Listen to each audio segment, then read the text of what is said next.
time for Comeback Sports with Brandon, the Coach Perry, and Pat, the shot caller Flaherty. Here we go.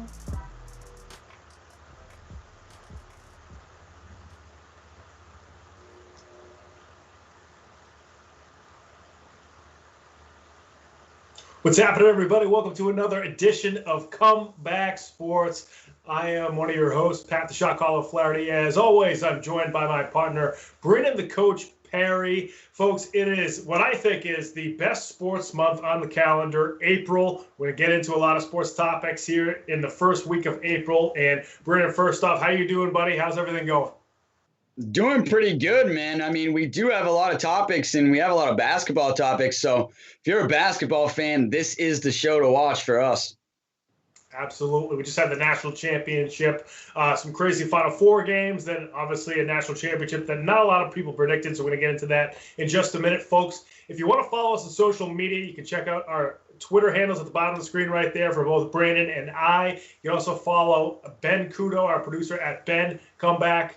And that's a Comeback Sports Twitter handle you can check out. And also, if you like this show, make sure you subscribe to Comeback Sports on YouTube. It always helps us when you subscribe. And then you can catch all the YouTube videos from Comeback Sports, the full shows, the cut-up segments from the shows. Make sure you check that out and subscribe for us on YouTube. So we're going to get right into it. Once again, like I mentioned, I think this is the best sports month of the year, April. You got the NCAA Finals, sometimes the Final Four. You also got the Masters coming up. We're going to talk about that as well. You got opening day in baseball. You got sort of towards the end of the regular season of hockey and basketball in the NBA and the NHL. And, of course, you have the NFL draft. We're going to get into a lot of that in this particular show, but throughout the month of April, those are a lot of the topics that we're going to be discussing. But first off, we just had it a couple of nights ago, the NCAA Championship. You know, we talked a lot about Gonzaga, and, you know, just from the opening tap, though, it was Baylor the entire time. I was so sort of shocked at just how good Baylor was on Monday night. Brandon, what were you thinking when you were watching that game?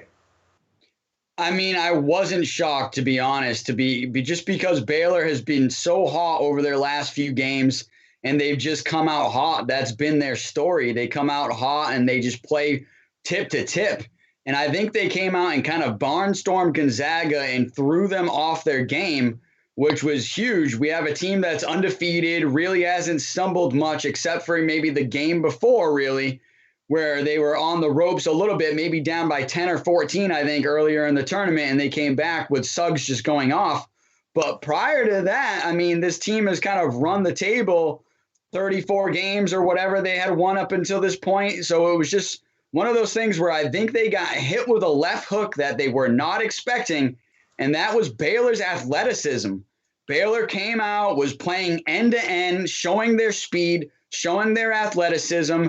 Their big men played good. Their front court really dominated. And it was a game where they got ahead and they just didn't look back, to be honest.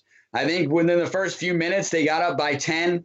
At halftime, they were up by, I believe, 12 to 15. And they just didn't look back from there. And it was just one of those things where, you know, we always say as a coach, and especially as a basketball coach, you know, basketball is a game of runs. And Baylor just came out and hit them with several runs. And Gonzaga just didn't really have much to respond, and they just looked poor, and it was kind of sad, honestly, for a team that went undefeated and that just kind of like stumbled that hard in the championship game. I wish it was a closer game, but cheers to Baylor for coming out of nowhere. I honestly will even say I had Villanova beating them, I believe, in the Elite Eight. So they came out of nowhere even on my bracket, but I did say last show, if there was one team that was still left in the tournament in the Final Four that could beat Gonzaga, it was Baylor, and they were the team that did it. Definitely. I think when anybody who watched the game saw Baylor set the tone right away. And it was just a tone of physicality. Baylor's very skilled. I mean, their guards can certainly shoot. Butler and Mitchell both were knocking down threes, knocking down long-range twos. But they're big guys who aren't necessarily like these renowned big men in college basketball, like a Timmy or like some of the other guys on Gonzaga. But when they were physical, they really kind of manhandled Gonzaga inside on the offensive glass, defensive glass, and just drove to the basket. And then defensively, they were like Doberman pitchers on the perimeter, just covering all the guards for Gonzaga, and were just right up in their face the entire time. And that combined with the fact that Gonzaga just looked like they ran out of gas. I mean, they had such a tough game in the Final Four. We're going to get to that in our next topic, but Gonzaga just looked like they just didn't have the energy in that first half, and then they just never caught up. I mean, Baylor had a 9-0 run to start the game. And for a team that's undefeated, somebody starts off the game 9-0, and not just the score, but just the way they did it with the physicality and the intensity. That's a tough blow to come back from. Like you mentioned, Brennan, it's like a left hook to your jaw that it's just hard to come back from that. I thought Gonzaga, for a certain portion of the game, looked like they were starting to charge back. But one of the things I noticed, and I think it was more towards the beginning of the second half, was that Gonzaga is really good in transition.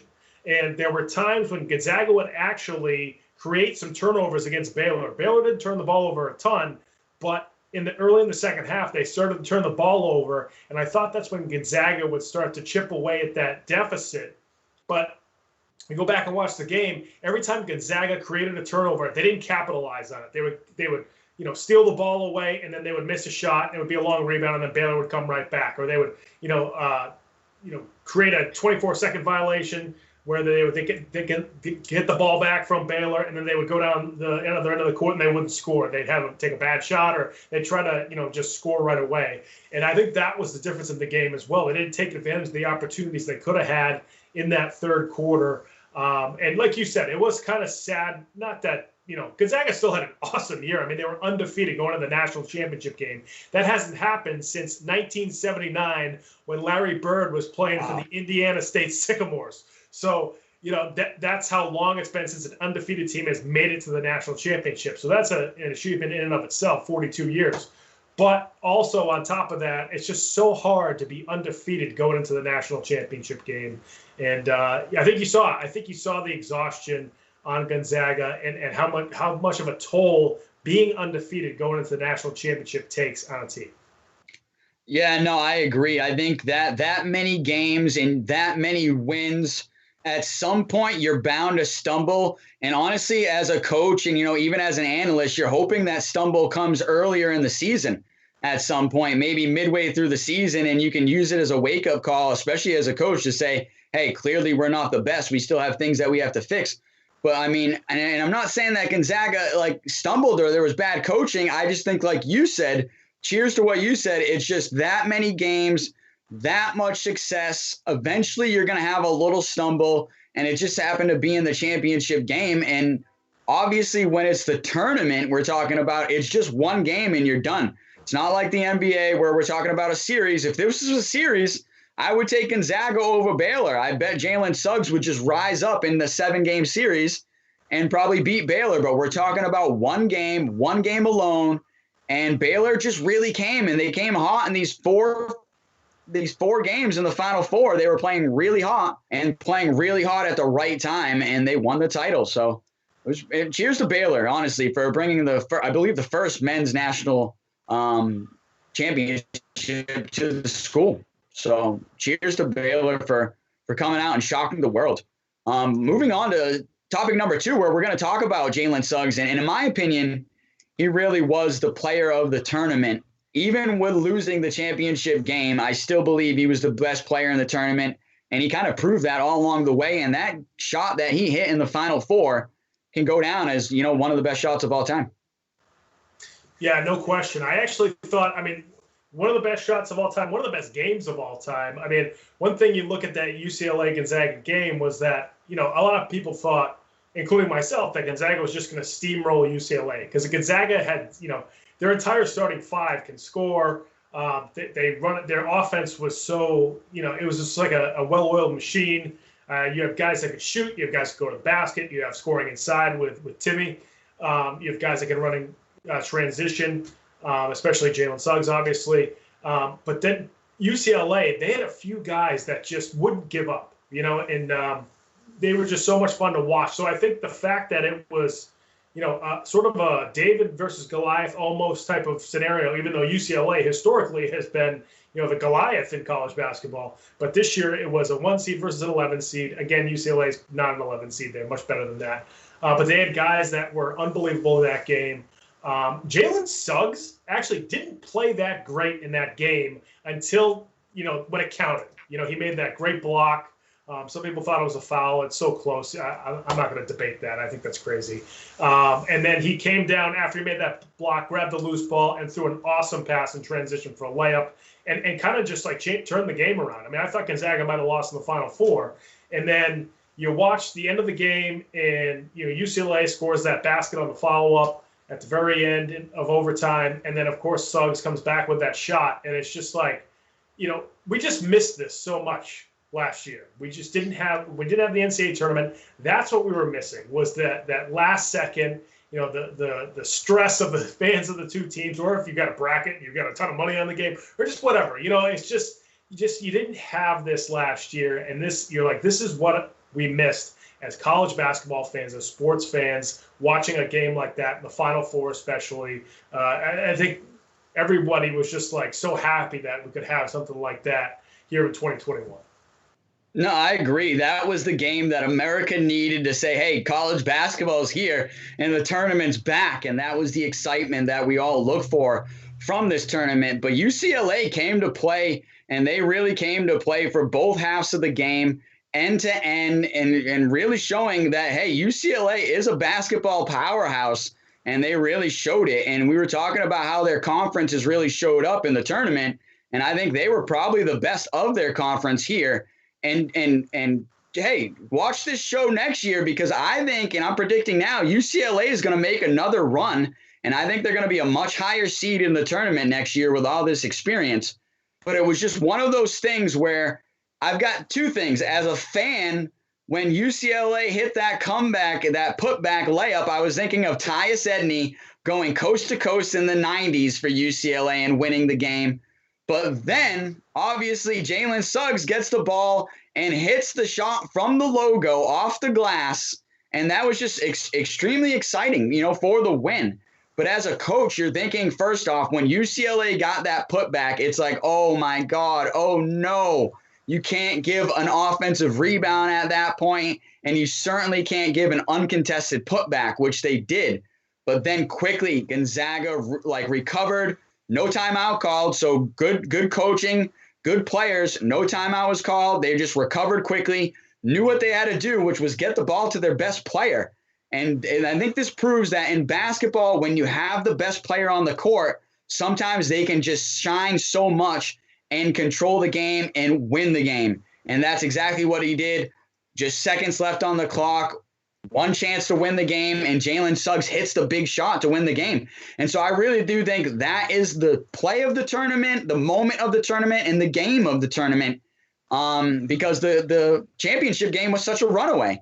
So I think more people will remember that UCLA-Gonzaga game throughout history than they will that championship game. But here's another great thing about Jalen Suggs. This kid is legit. I mean, he had Power 5 school offers in football coming out of Minnesota, was the first guy in Minnesota history to win Mr. Basketball and Mr. Football for high school. So that's like winning the Gatorade Player of the Year. So this is the first guy to do it in the state. And then he comes out, shows what he can do at Gonzaga. I'm really looking forward to seeing what this kid can do in the NBA. And it's just whether or not he comes back to Gonzaga next year, which I believe he will. I believe he'll come back for at least one more year, but then I think maybe he's going to have to make the jump.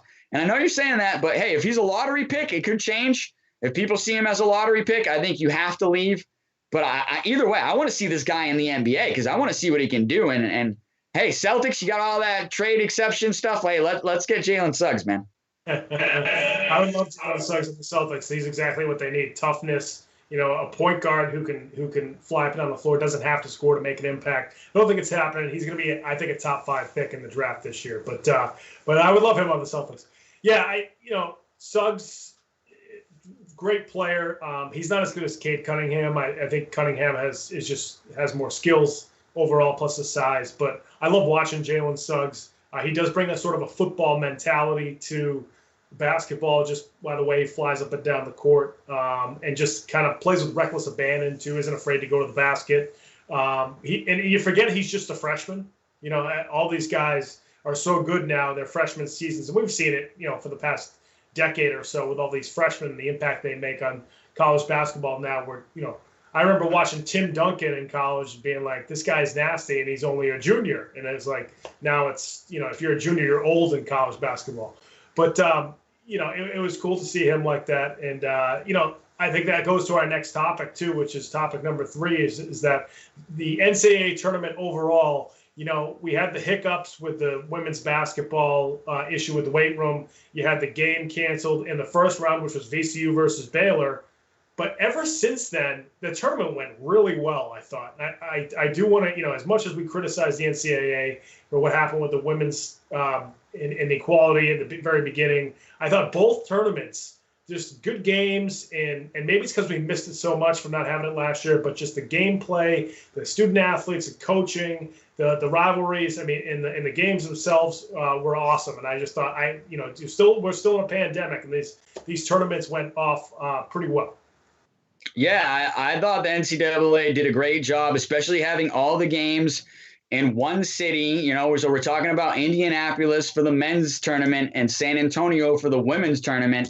So having all those games in one city, having all those teams in one city, all those coaches, all the personnel, and then only having one game canceled due to COVID, I think they did a really good job, first off, hosting the tournaments once they fixed the women's side of things, obviously. Once they fixed the women's side in the facilities, I think they did a good job of hosting. But I also think they did a good job of picking the cities. I think they picked the right cities to be able to have these tournaments and to be able to host them, especially for the men's tournament. Like I said, bringing back that Hoosier mentality, which was awesome, and the excitement to the Hoosier State.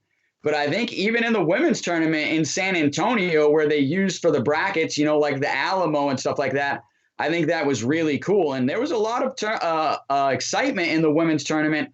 And that Stanford and Arizona game for the final was pretty amazing. Cheers to Stanford for winning the women's national title. And I like Arizona's coach, obviously, with the flair that she showed on the sidelines. And I think that was one of those things where, as coaches, we connect so much with our players that we're not really thinking about the cameras. We're just really thinking about where we are in the moment. And that showed it, where she was just excited with her team. And I think that was something as fans that we really got to see, and it got to bring you inside the huddle a little bit, per se. But it was an exciting tournament for both the men and the women's. And yeah, cheers to the NCAA for bringing back the madness and bringing back March Madness to our houses and to America. And we all needed it, especially, like we said, that game in the men's Final Four was really the game we all needed. Most definitely. And anybody who thinks that the Arizona women's basketball coach made a mistake in what she said in the huddle after they won a Final Four game has never watched sports before in their entire life. Coaches swear, players swear, they get fired up. So leave her alone. Yeah, I mean, I watched more women's college basketball this year than I have in the past. And there's also kind of always been this debate, when UConn was so dominant, is UConn's dominance good for the sport, or is it not good for women's college sports? One side of it is that they're so good that people already know the outcome, or does their dominance give you more eyeballs on the tournament? And I don't think either one makes a difference there necessarily. I actually think when they're dominant, they actually might even bring more eyeballs. But this year's tournament was great, and you had teams that, you saw UConn lose to an Arizona team. It was technically an upset, and UConn's got the player of the year. I mean, Gino Auriemma has been to the tournament how many times? He's been to that Final Four how many times? And they ended up losing, and that was great drama for the tournament. Stanford is a great team. Now, a lot of people, I think, thought that South Carolina was going to win it this year, and that game against Stanford was a really tough one for both teams. And some people were complaining about the refereeing, but it's, in a sport, women's college basketball needs more viewership. So the fact that we're talking about that the refereeing wasn't great means that they're getting more viewership, they're getting more eyeballs, they're getting more interest, which is awesome. And you've seen a lot of coaches come out over the last few days since their national championship game and say, now is the time that women's college sports is really being put on the map because of the games that they had in the NCAA tournament, and they're showing the kind of product that they can bring to basketball fans across the country. So I think that was great. The fact that the men's side only had one game canceled, I mean, it's terrible for VCU. Feel horrible for them. who knows what would have happened? I mean, imagine if VCU, they played that game and VCU beat Baylor. I mean, we could have a totally different tournament. So, but other than that, canceling one game, I think a lot of people are surprised that that was the only one that was canceled. And, you got to give your hats off to the NCAA. It went off well. And I think the plan is from now on, they're really thinking about having the Sweet 16 and beyond, for the rest of the tournament be in one city. So this year, everything was in the Indianapolis area, whether it was at Lucas Oil Stadium, Indiana and Bloomberg, Butler, Purdue, the Pacers arena. And I think they're going to try to do that from the Sweet 16 on in every single tournament from now on, where they keep it at one city. Some people like it, some people don't. But, we've always talked about, in the past year about how the pandemic has had people get creative. Invention is born out of necessity. So when we've had these things where we've had to change because of the pandemic, some of these things might be changing for the better. We'll see how it works out with the NCAA tournament format. But I just think this year it did go really well, despite some of the hiccups in the very beginning. I think going forward, if they have from the Sweet 16, to the Elite Eight, Final Four, and Championship in one city, I think it would be awesome, because those would be some amazing tickets to get going forward. When we bring all the fans back, it'll bring kind of like a festival-like thing to the tournament, especially from the Sweet 16 on. So I'm all for it, to be honest. And I think it's one of those things where when UConn is dominant in women's basketball, I think it does help.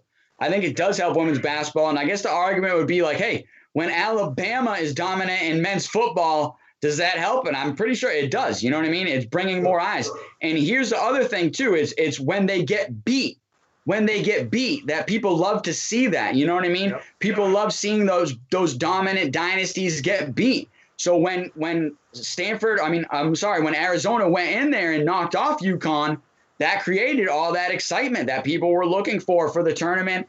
And a lot of people are looking for these dynasties to get toppled too. So it's just one of those things where I think when you have a dynasty like that, it'll help. But I think they were both great tournaments, and I'm looking forward to next year's tournament. I think it's just going to be better. And hopefully, like you said, with the adjustments that they make going forward, that they'll keep this excitement rolling that they've started here. But rolling on to topic number 4, and Roy Williams, the great North Carolina and University of Kansas coach, retiring from the game of basketball and stepping away from college basketball, retiring from his job at the University of North Carolina. And personally, this is one of my favorite coaches. So it's kind of tough to see him go, and it kind of ages me, to be honest, where I'm seeing one of my favorite coaches obviously walking away from the game. Yeah, I've been a North Carolina fan. They're one of my favorite college basketball programs, really since the 90s, even since the 80s, just because of Jordan. I always watched North Carolina with Jerry Stackhouse, Rasheed Wallace, Vince Carter, Antoine Jameson. The list goes on. And one of my favorite teams was when Coach Williams won his first national championship with Sean May, Rashard McCants, Raymond Felton, Wayne Ellington, and a few of those other guys. Were so much fun to watch. And it's hard to see him go. In college sports, in both football and basketball especially, in professional sports, it's the players who seem to last longer than coaches. So the players sort of identify with the organizations more, where, you think about, the Packers and it's Aaron Rodgers, and right now with the Chiefs, it's more Pat Mahomes than it is Andy Reid, and Mahomes will probably outlast Andy Reid there. In college sports, it's the coaches that last, because they're there. Some players are only there for a year. The players at max are there for 4 years. The coaches are the ones that stand the test of time. So when you see a guy like Roy Williams leave North Carolina, a guy who's from North Carolina, I think he was their JV coach back in the 70s. That's where he kind of got his start. And then, he had a great career at Kansas. Never won a national title, but lost the national title to Syracuse back in 2003. But, just a fantastic coach. Has over 900 wins. He's third all time behind Krzyzewski and Jim Boeheim, who are both coaching, which is crazy. He's still coaching. He's just one of the greatest coaches of all time in college basketball. From everything people have said all week, he's one of the great guys in college basketball, which is nice to hear, especially with we're hearing about some other college basketball coaches, particularly one that got fired today, and Sean Miller, who have done some not so nice things off the court, whether it's recruiting or other things. But Roy Williams, class act, phenomenal coach, 3 national titles, been in the Final Four several times. And, he never really had that first team, I think, had some great players, but he's never really had that, first pick in the draft, top player since he's been at North Carolina. Ty Lawson was really good. But Tyler Hansborough was a great player in college, but wasn't really a great NBA player. Cole Anthony's and Kobe White have been good in the NBA and so forth, but you never had that, even like a Jason Tatum at Duke or somebody like that, or Brandon Ingram was at Duke, or Zion Williamson. So, being a coach in the ACC and his success at North Carolina, he was just unbelievable, and college basketball is going to miss him. It's one of those things where it proves how good of a coach he was, to be honest, Pat, because when you say like Tyler Hansborough was obviously one of the best players in college basketball at the time, and then he goes to the NBA and is just kind of an average NBA player, that kind of shows really what Roy Williams had him doing in his system and how he was coaching him up, how he was motivating this young man at the time. And I think that's one of the things that, Roy Williams is a great motivator of young men, and you have to be at the college game. Coached a little bit of college ball myself, so I know college football, not basketball, but still you got to be able to connect with your players and motivate them so they can go out and deliver every game multiple times a week usually. And in college football, it's only one time a week. In college basketball, it's multiple times a week that they usually have to go out and deliver. Like we just said, Gonzaga played, 34 games, maybe more than that this season? So it's like you have to really stay on these teams. He was such a great coach. And I think people forget about his dominance at the University of Kansas. I think he was a really good coach there, a really dominant coach there. That's what put him on the map for when this job opened up from Dean Smith, that Roy Williams was the man that everybody knew was fit to basically replace Dean Smith, who was a legend in himself. Obviously, they play in the Dean Smith Dome there at North Carolina. Dean Smith is a legend at North Carolina. So then you replace him with arguably another legend, and Roy Williams, and what he does brings the 3 national titles, brings you all these great players to the NBA. Like you said, some of them pan out, some of them don't. But like I said, to me, that proves just how great of a coach he is, that he can get this collection of talent and go out and recruit this collection of talent, because recruiting is one of the hardest things to do in college basketball, especially like you said, when you got Krzyzewski down the road, and we're just talking about miles down the road at Duke, trying to steal your players and recruit the same players to come to Duke, right? So it's one of those things where college basketball and in college sports in general, it's so much harder to have success and continued success. But Roy Williams did it wherever he went, which was obviously at Kansas and at the University of North Carolina. And I think he's going to really be missed at UNC. I'm a huge UNC fan myself. I've always just loved UNC, loved their players, loved their style of play, love their colors, that baby blue. How can you not love that baby blue, no matter what uniform they're wearing? It's just amazing. So I've just always been a huge Tar Heels fan. And then now they've replaced him with the first African-American coach for North Carolina, Hubert Davis. So I think that's even big news that we can, put in this category as well, that North Carolina is even making big news with his replacement. But Roy Williams is really a great basketball coach. And I think one of the things Marcus Page talked about, one of his former point guards, talked about that, not only did he make him a better player, but he made him a better man. And I think when you're a high school coach and when you're a college coach, that should be our number one goal is, producing great young men and young women and making sure that they're going to be successful in life. If they happen to get to the pros, that's just a bonus. And I guess that's, really what Roy Williams is really doing there at UNC. And so it's sad to see him go, but, a legend. And it's just one of those guys where, legends never die. They just kind of, hang around. Exactly. He's not going anywhere, even though he's not going to be coaching. They'll remember him for a long time. There were 2 coaches after Dean Smith that UNC tried to replace him with. One was Matt Doherty, who was very good at Notre Dame. He's a young guy. They brought him in. He didn't do very well. Short stints. Short stints, exactly. And then there was, I think Bill Guthrie was the guy after him. He had been a long-time assistant, wasn't long for the job.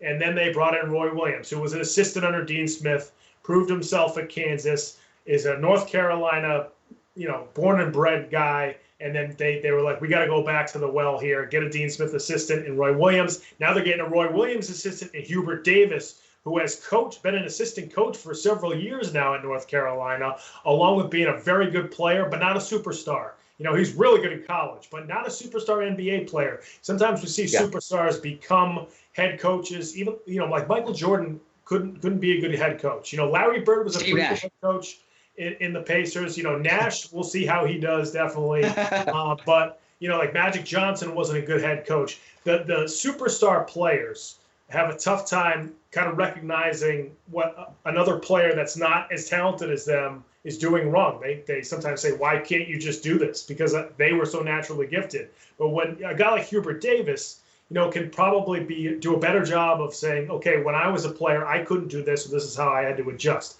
He's going to do a great job at North Carolina. But the guy who replaced Roy Williams at Kansas is part of our next topic, topic number 5, our 5th topic about NCAA basketball tonight. That's Bill Self, the head coach at Kansas.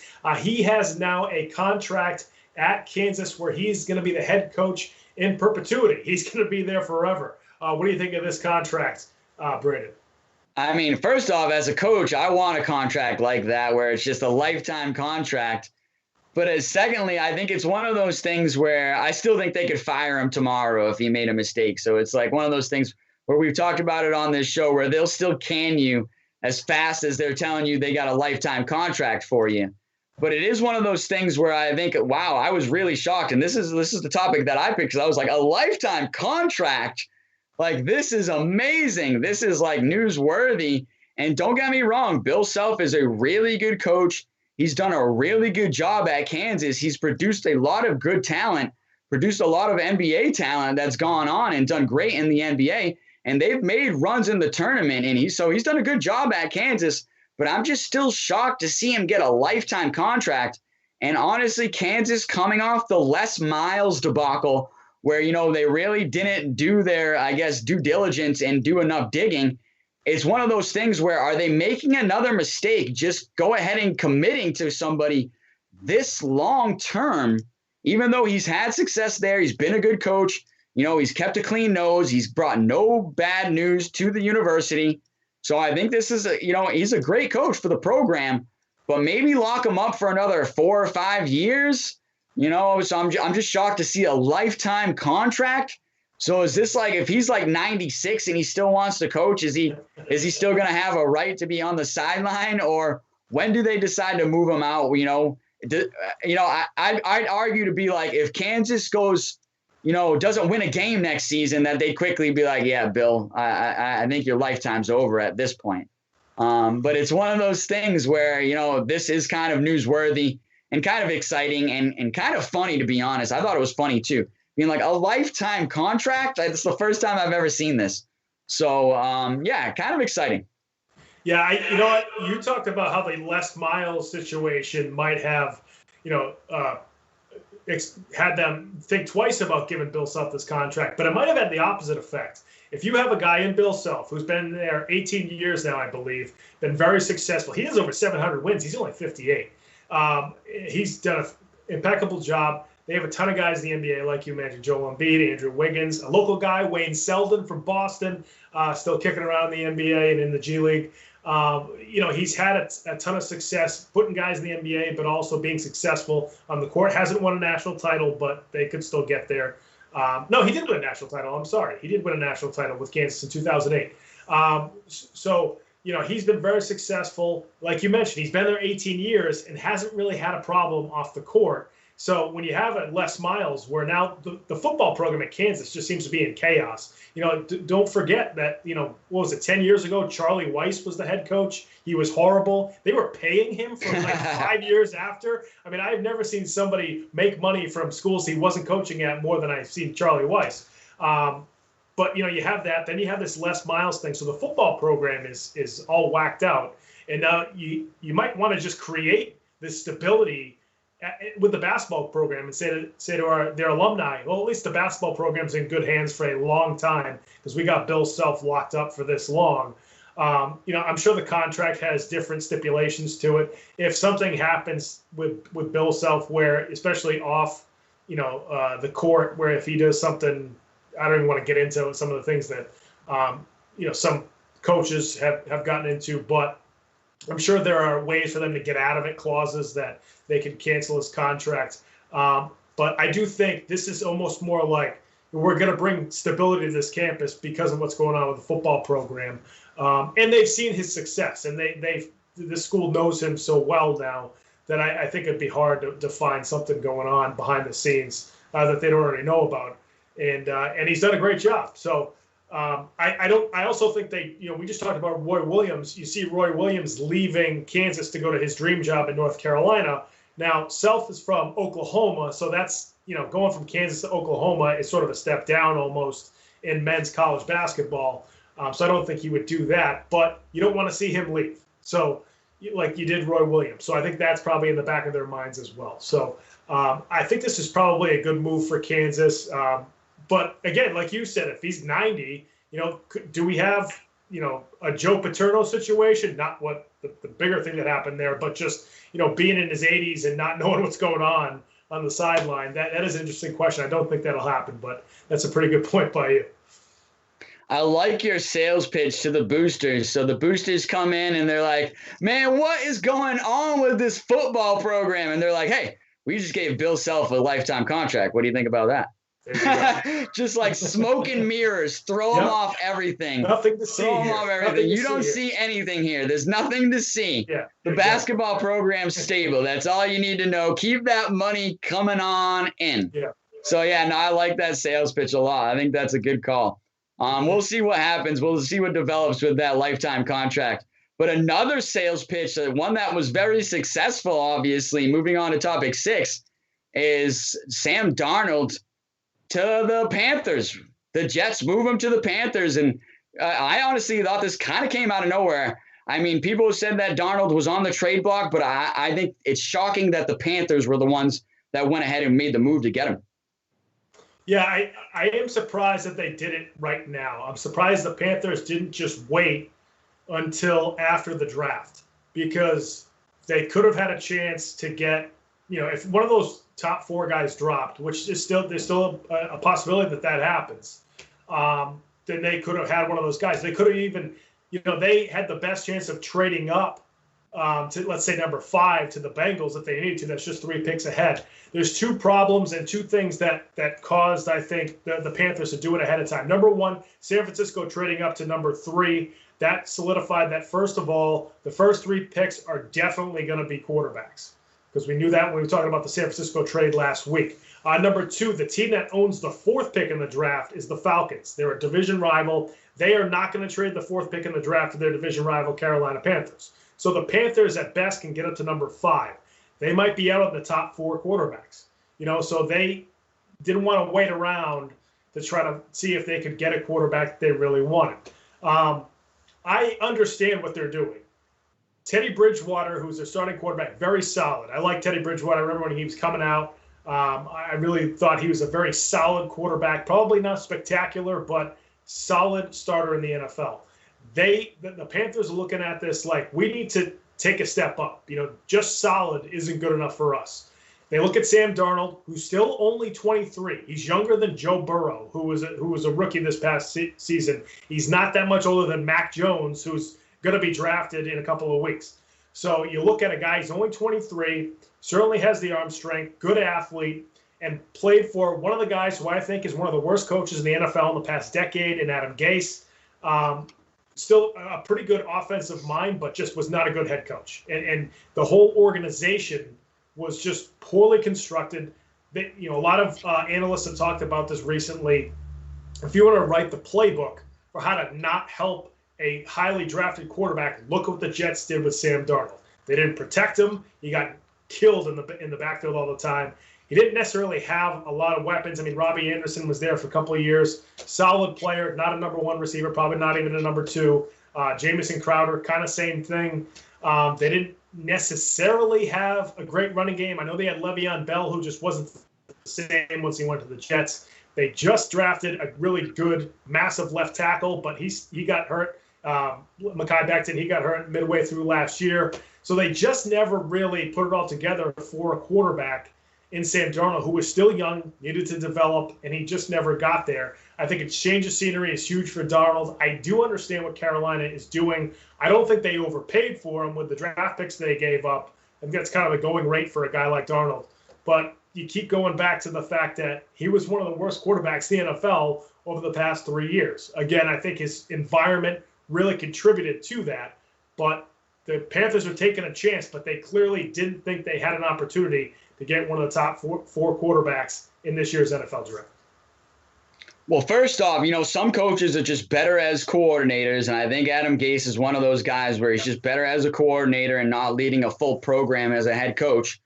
And then, I was shocked with the Panthers making this move. Like I said, it came out of kind of left field for me just because I thought they would kind of wait and see what happened with the draft. And like you said, if one of those other quarterbacks were to just kind of shift down in the draft, and that's one of those things, a lot of these teams will lie about their big board and say, yeah, we've got one of them up there just because they want to go ahead and draft the number one left tackle, like you're saying, or maybe the number one defensive end that they have on their board. So you never know who somebody has number one on their board. So I was surprised that they didn't wait for the draft to kind of shake up a little bit.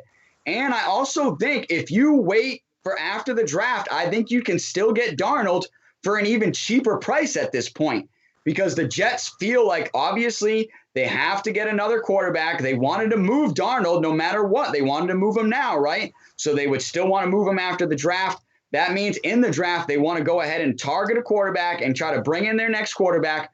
So you still could have got Sam Darnold, maybe even for cheaper, maybe for 2 fourth-round picks at that point.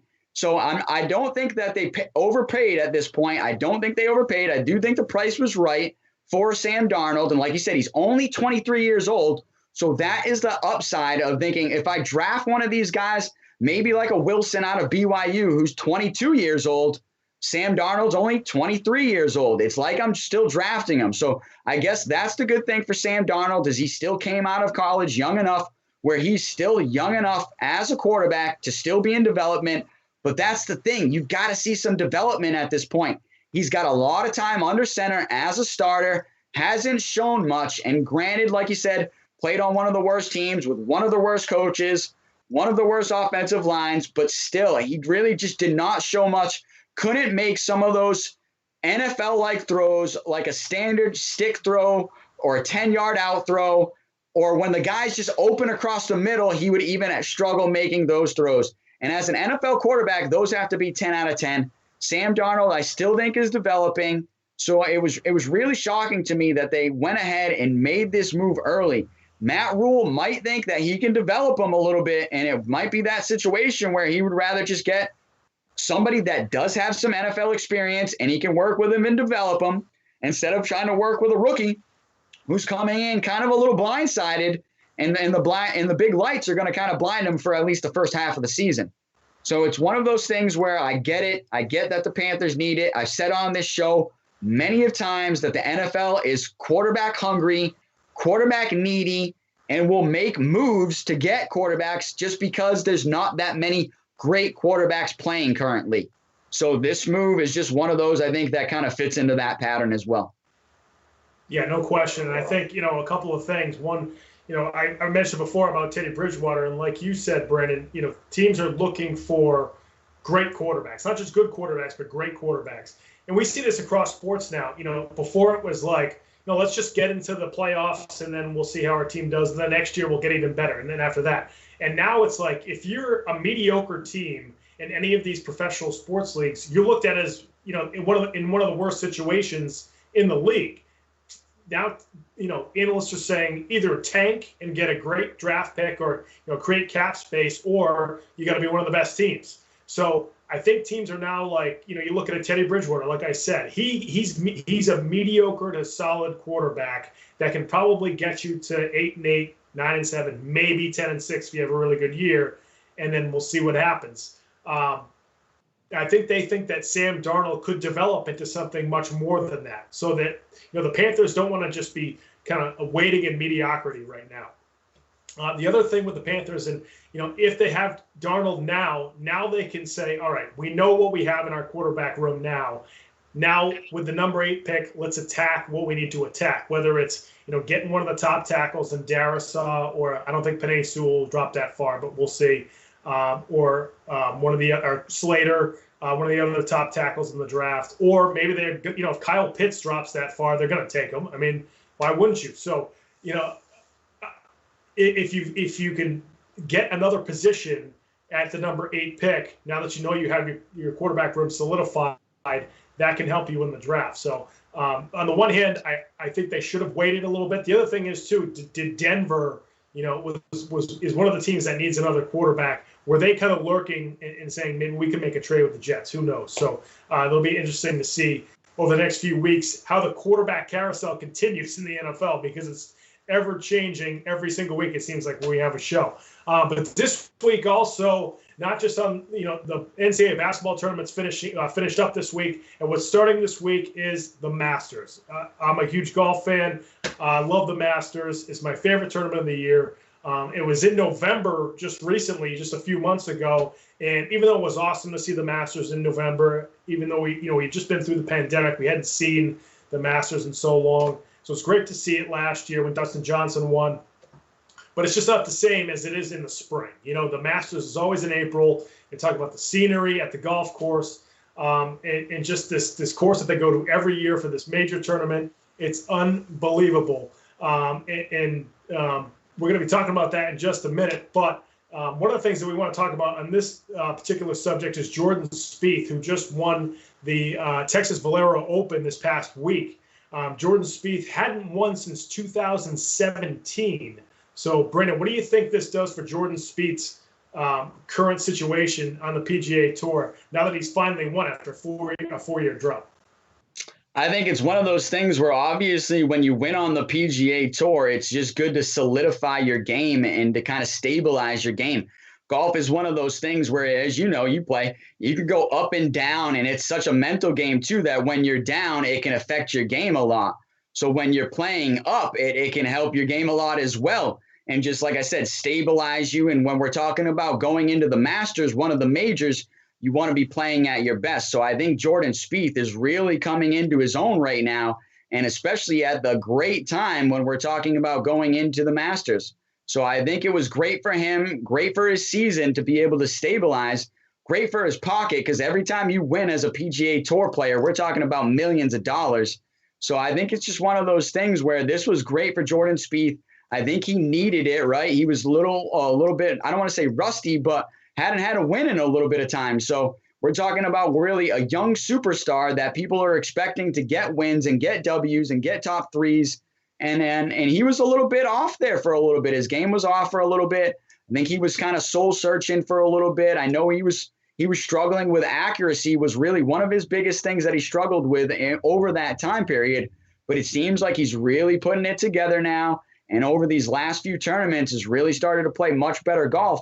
And then came out in the Valero Texas Open, which a lot of people say like this is like the mini Masters. And if you can really play well in that Valero Texas Open, that it kind of just sets you up to play well in the Masters. So we're really looking forward to seeing what Jordan can do when he hits Augusta.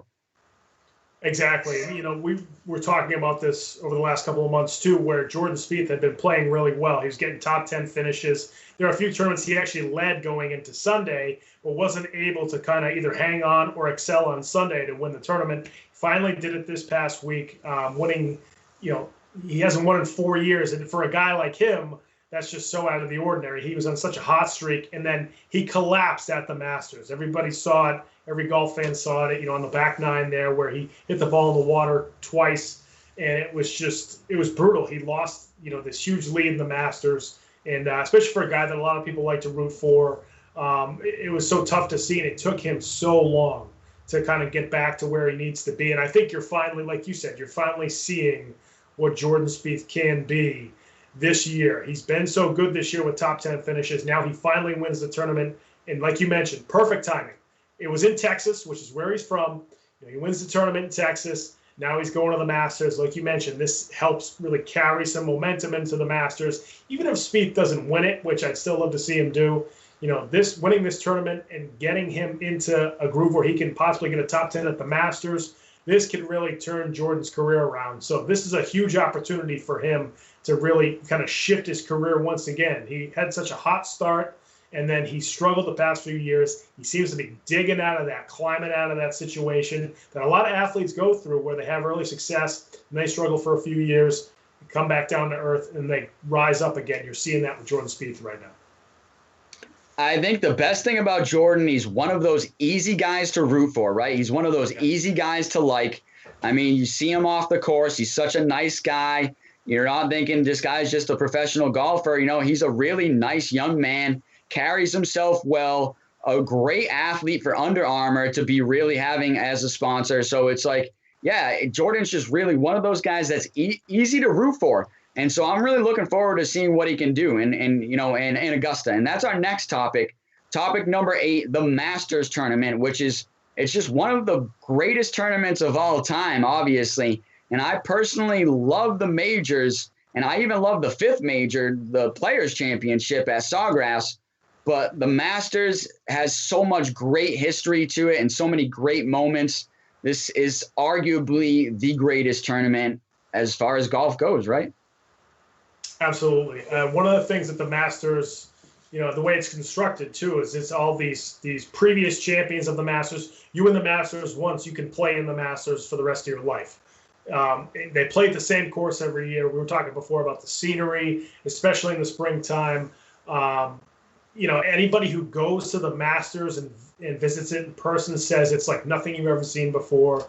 The course and how it's laid out and just the atmosphere, and everybody who goes says you got to go. If you like golf and you're a sports fan, you got to go to Augusta and just check it out, even if it's not for the tournament. But if you go for the tournament, even if it's in the practice rounds and walk the course, it's amazing.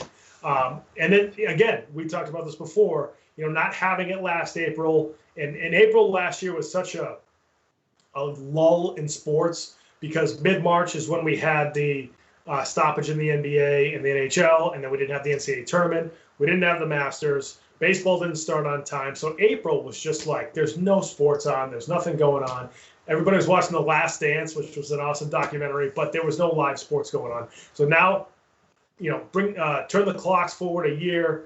We got the Masters again. At the time it's supposed to be played, and it's going to be a lot of fun to watch this week. It actually starts tomorrow. And guys that I think who could win it, when we talked about Jordan Spieth, which I would love to see him win it. Justin Thomas is playing great. He won the Players Championship and is probably, from tee to green, might be the most consistent player on the tour.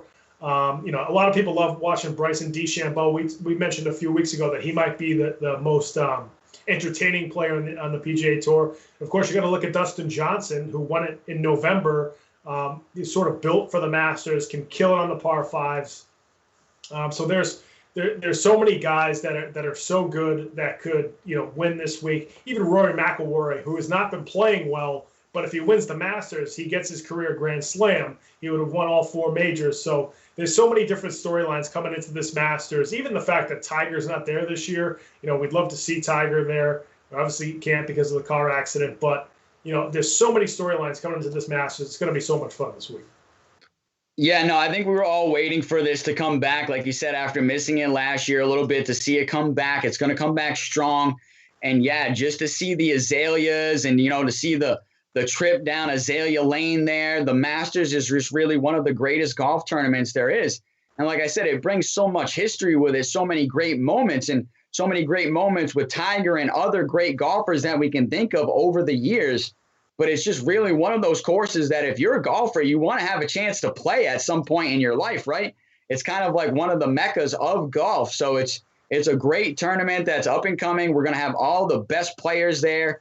When you talk about Bryson DeChambeau, he was killing the ball on the practice field. Vijay Singh was watching him, tweeting him out that, hey, I was telling him to swing faster. But yeah, DeChambeau was just absolutely striking the ball on the practice tee this week. So he's looking really good. Look out for him. Look out for Jordan Spieth because obviously he's playing hot coming off that Valero Texas Open win.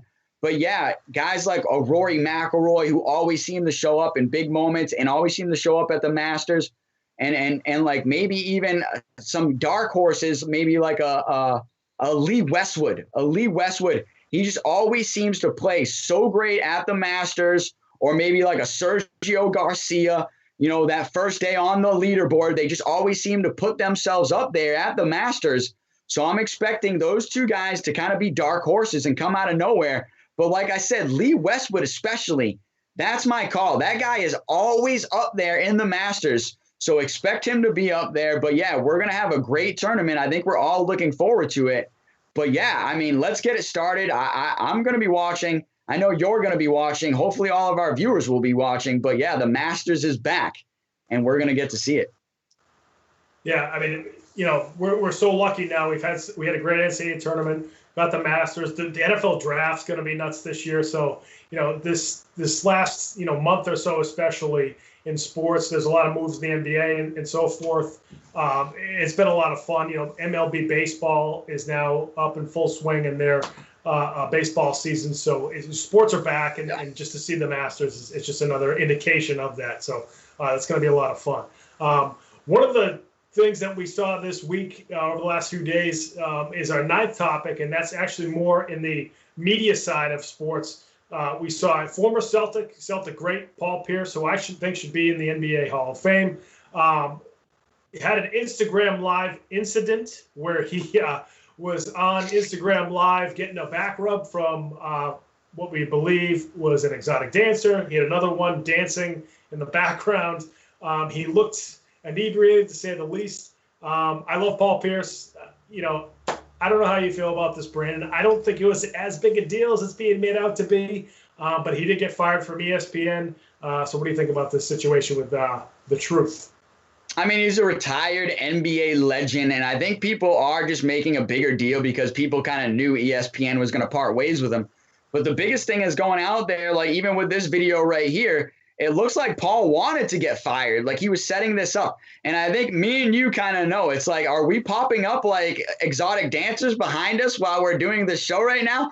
No, because we know it's not going to fly. So it's just one of those things where I think Paul Pierce knew exactly what he was doing. We're talking about the truth here. We're talking about one of the greatest Boston Celtics of all time, right? So, I mean, I think he knew exactly what he was doing. I don't think he wanted to work for ESPN anymore. And I think he wanted an easy way out of his contract.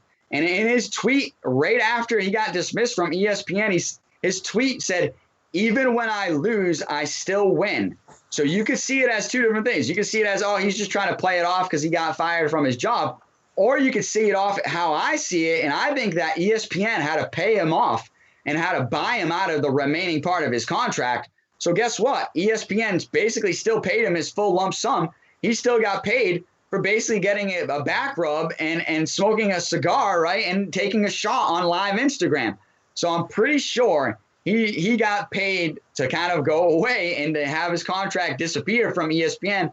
And I really think Paul Pierce kind of said, I don't really want to work for ESPN anymore. I'm just kind of going to do some other things. And he said he's got some bigger things, better things coming down the line. And I have to believe him, honestly. I really have to believe him. Like I said, this is an NBA legend.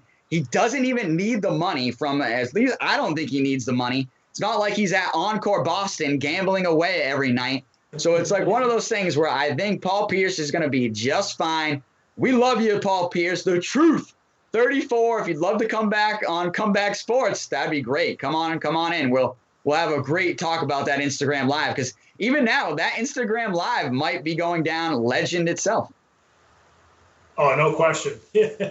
I mean, he's not the first former player who's on TV or on the radio or whatever to have something like this. They don't always get fired. I mean, it depends on your contract too, especially with those types of jobs. There sometimes are clauses in your contract where if you do something like that, you're representing, essentially, he's representing ESPN when he's on Instagram Live doing something like that. So it's sort of a kind of a sticky situation there where you don't really know. You could fit on one side or the other. Jason Whitlock came out with a tweet saying that this kind of reminds him of a former player trying to regain social media glory. He compared it to Antonio Brown. I don't think it's anything close to that. I don't know what Whitlock's talking about there. Kendrick Perkins came on Twitter and actually defended Pierce a little bit, said, I understand why he got fired, but it's nothing like what Whitlock was talking about. So he came to defend his former teammate. Like you mentioned, I don't think Pierce is that upset about getting fired from ESPN. And, you know, ESPN is now at a place where they're just bringing in and churning out so many former athletes that this is kind of the norm. You know, some people stick, like a Jalen Rose, who's very good on the air. You know, I think Greg Anthony for a long time was really good there. And there's some other guys that, you know, you see at TNT, the guys that inside the NBA are great at what they do. But other athletes just kind of come and go on those shows. So I don't think he was long for that job anyway. I think he's entertaining. I don't know if he's a great analyst. But he'll do something else. You know, he's just that kind of guy. He's very charismatic and obviously a great player. I don't think he Antoine Walkered his money like his former teammate did. I think he probably was somewhat smart with it. So, because knowing that he's a smart guy, and so I don't think Pierce is hurting. So, you know, I don't think he should have gotten fired. But, you know, if there was something in his contract that said he couldn't do what he did on Instagram, then I do understand why he was let go. I think Jason Whitlock needs viewers, so that guy will say pretty much anything. And he says a lot of kooky stuff over the last few years. And I think, like I said, I think he needs viewers. But, hey, kind of like we need viewers. So, hey, if you're liking what you're watching on this show and you're liking this segment, man, subscribe to the show. Give us a like. Come back every week because we're delivering some excellent talent. And we're not like Jason Whitlock. We're not going to say anything kooky or wild or out of this area code. So, yeah, I think Jason Whitlock just kind of talks from his backside a lot more than what he knows. But moving on to our final topic of the night, and that's the MLB game, MLB All-Star game, moving out of the state of Georgia due to the governor with the voting restriction laws and the new voting restriction laws. So this was in direct response to that. What do you think about that, Pat? Yeah, I mean, I think you're starting to see, you know, we've seen over the past year especially, we've seen it before, but over the past year, especially with everything that's gone on in this country, that, you know, athletes and sports teams and sports owners and sports leagues are now kind of saying, you know, we have some power here, especially with the economy and the kind of influence we have on the local economy and the kind of influential power we can have now on politics. And the MLB, you know, I think a lot of folks over the past year, especially, have kind of said, you know, the MLB has, out of all the leagues, not really said enough. You know, they haven't, you know, with the pandemic, there was always, you know, the league and the players kept kind of debating how they were going to handle last season and contracts. So Major League Baseball hasn't really had good PR over the last year or so. I don't think that's necessarily why they did this. I think it is good PR for them. But, you know, they were saying, listen, we have power. If you're going to do this to people in Georgia, we're going to take the Major League All-Star game out of Georgia. And, you know, some people called for the Masters to be taken away from Augusta this week. I think that's crazy. Not because the cause isn't good enough, but because, number one, this tournament's here every year at this specific course. You have to play it at Augusta. The other thing is the Masters has created a lot of revenue for Augusta, Georgia. Contrary to popular belief, Augusta, Georgia is not an affluent town. It's not. You see this beautiful course, but Augusta itself is not this. It's not like a bunch of ton of mansions. Small town. Yeah, a small town, not a lot of town revenue. So the Masters is huge for their local economy. So if they pulled the Masters out of there, especially not having it last April, that would really hurt that town. So I understand why they didn't pull out. They did make a nice statement today about it, which I thought was important. But yeah, the baseball is flexing its muscles, saying, you know, we have a big voice here and we're going to use it. And baseball has a lot of international players who probably don't like what's going on either with the voting rights, and has seen people in Georgia, you know, with voter suppression and everything like that, and seen some of the folks that they know, you know, have to deal with voter suppression. So I think that, you know, Major League Baseball's, you know, probably heard from some players about this, but they also, you know, to give them credit, I think where credit is due, but also they have some time. They have a few months before the All-Star game happens. So logistically, they can do this. Now, if this was 2 weeks before the All-Star game, I don't know if this would have happened. So I think timing is everything too, but I think this is the right move by Major League Baseball. No, I definitely think it's the right move. I think it's definitely the right call, and I'm shocked. I didn't hear any calls for the Masters to be boycotted, so that's kind of new to me. But I 100% agree with you that the Masters is a totally different thing. Yeah. It's not like we can go ahead and move Augusta to Coors Field in Colorado. You know what I mean? You just can't move that course, and it's a totally different thing. So I'm glad, just separate that entirely. Just separate that entirely. But the MLB All-Star Game getting moved, I think, was definitely the right move by Major League Baseball. And like you said, it's them flexing their muscle and saying, hey, we generate a lot of revenue. We bring a lot of money into town. We can do this, right? We may not give you an All-Star Game going forward, which is going to affect your bottom line, right? And I know a lot of people are saying, oh, this is cancel culture. No, it's not. This is called accountability and holding people accountable for their actions or their decisions. And so putting in a law that restricts voters, and people have said it specifically targets African-American voters and minorities and people of color. So going ahead and targeting the people that have been targeted the most over history, I'm glad that the MLB is taking a stance to say this is not right.